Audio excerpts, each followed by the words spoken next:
Muito bem, a gente vai voltar a Brasília porque a Ana Carolina Tomé tem mais detalhes sobre o estado de saúde do ex-presidente Jair Bolsonaro. Oi, Ana. Oi, Débora, boa noite para você, boa noite para Vera. O quadro de saúde do ex-presidente Jair Bolsonaro é considerado estável após a realização desse procedimento cirúrgico que foi realizado no início da tarde de hoje aqui no Hospital DF-Star em Brasília, na Asa Sul. A cirurgia ela teve como objetivo o bloqueio do nervo frênico para tratar ali as crises de soluço do excesso do Planalto e, segundo os médicos, a equipe médica, segundo os profissionais, esse procedimento durou cerca de 1 hora. Débora, foi necessário ainda mais 1 hora de recuperação após a realização da cirurgia por conta de um quadro de pressão alta que já vinha se desenhando desde a madrugada de hoje. E, por isso, o ex-presidente Jair Bolsonaro precisou ficar sob observação. Mas já está acordado, segundo os médicos, já subiu para o quarto e segue sendo monitorado quanto a novos episódios de soluço. Inicialmente estava prevista ali para hoje a intervenção de bloqueio do nervo frênico do lado esquerdo. No entanto, houve também a necessidade de uma nova intervenção complementar do lado direito, algo que, segundo os médicos, já estava no radar da equipe e não foi uma intercorrência durante a cirurgia. De acordo com os profissionais, o procedimento tem o objetivo de eliminar completamente os soluços ou, ao menos, reduzi-los. O médico Cláudio Birolini disse que está programada a realização de uma endoscopia digestiva alta entre amanhã e quarta-feira. A expectativa é de que Bolsonaro ainda permaneça internado nos próximos dias, inclusive no dia 1º de janeiro, devendo passar o Réveillon no hospital.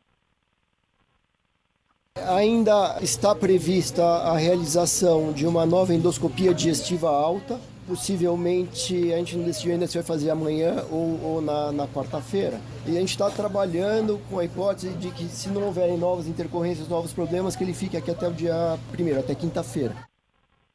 Bolsonaro está internado no Hospital DF-Star desde o dia 24 de dezembro. Lembrando que ele estava preso lá na Superintendência da Polícia Federal, ainda aqui em Brasília, e deixou o local para ser internado aqui no hospital após a autorização do ministro Alexandre de Moraes. Uma perícia médica concluiu, então, que ele precisava dessa intervenção cirúrgica que aconteceu, portanto, no sábado, do lado direito, com relação a esse nervo frênico que eu expliquei, e agora do lado esquerdo. Volto com você, história, que a gente vai seguir monitorando essa situação por aqui. Obrigada pelas informações, Ana Carolina Tomé. Então, a melhor expectativa é que o ex-presidente tenha alta no dia 1º só, né, Vera? Exato, já era previsto que ele passasse esse período de festas fora da prisão lá que ele ocupa dentro da Superintendência da Polícia Federal em Brasília. A cirurgia a que ele foi submetido no dia do Natal foi a 13ª desde a facada que ele sofreu em Juiz de Fora na eleição de 2018, em setembro de 2018. Então, uma série já de procedimentos para uma região abdominal que ficou bastante afetada com aquele atentado que ele sofreu à faca.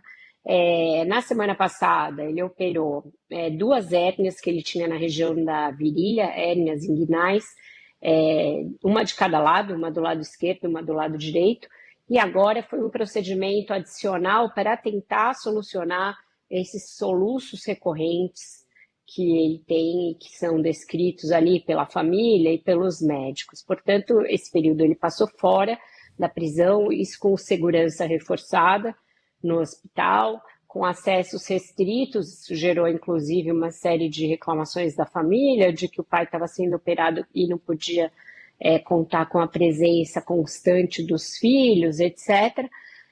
Mas tudo isso foi decidido pelo ministro Alexandre de Moraes no contexto que a gente vai lembrar aqui, de que em novembro Bolsonaro tentou danificar a tornozeleira eletrônica que ele usava em prisão domiciliar usando um ferro de solda, como ele mesmo admitiu. Não fosse isso, Débora, provavelmente ele teria inclusive cumprido esse início de pena em prisão domiciliar, porque as circunstâncias de saúde justificavam isso.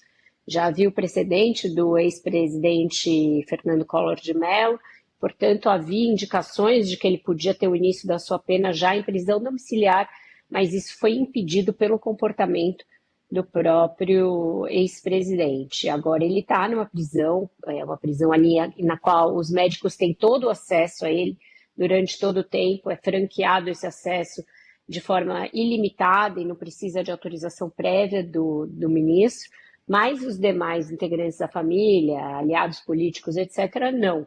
Aí tem um regime mais restrito de visitas.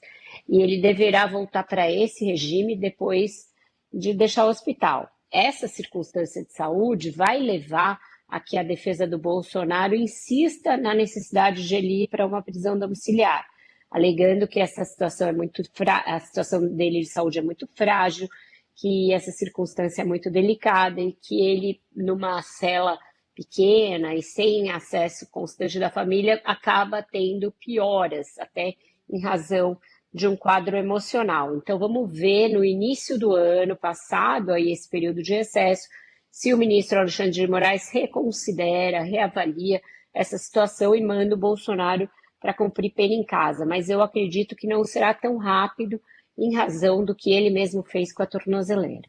Exatamente.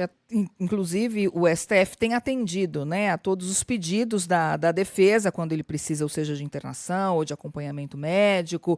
O ministro Alexandre de Moraes tem autorizado essas saídas para que ele tenha o atendimento adequado, né? Exatamente, nada foi negado até agora em termos de saúde. E eu acho que essa discussão sobre domiciliar ou não vai vir em paralelo com a discussão sobre o tamanho da pena do Bolsonaro, porque o Lula deve vetar no início do ano aquela nova dosimetria aprovada pelo Congresso, e aí isso deverá ser derrubado pelo Congresso no início do ano legislativo, portanto ali em fevereiro, e aí vai chegar para o Supremo arbitrar. Alguém vai entrar com uma ação de inconstitucionalidade, dizendo que essa nova dosimetria é inconstitucional. Então vai ter duas decisões importantes para o Supremo tomar no caso Bolsonaro. Primeira, relativa a um pedido de domiciliar humanitária. E a segunda, que diz respeito a essa questão da nova dosimetria.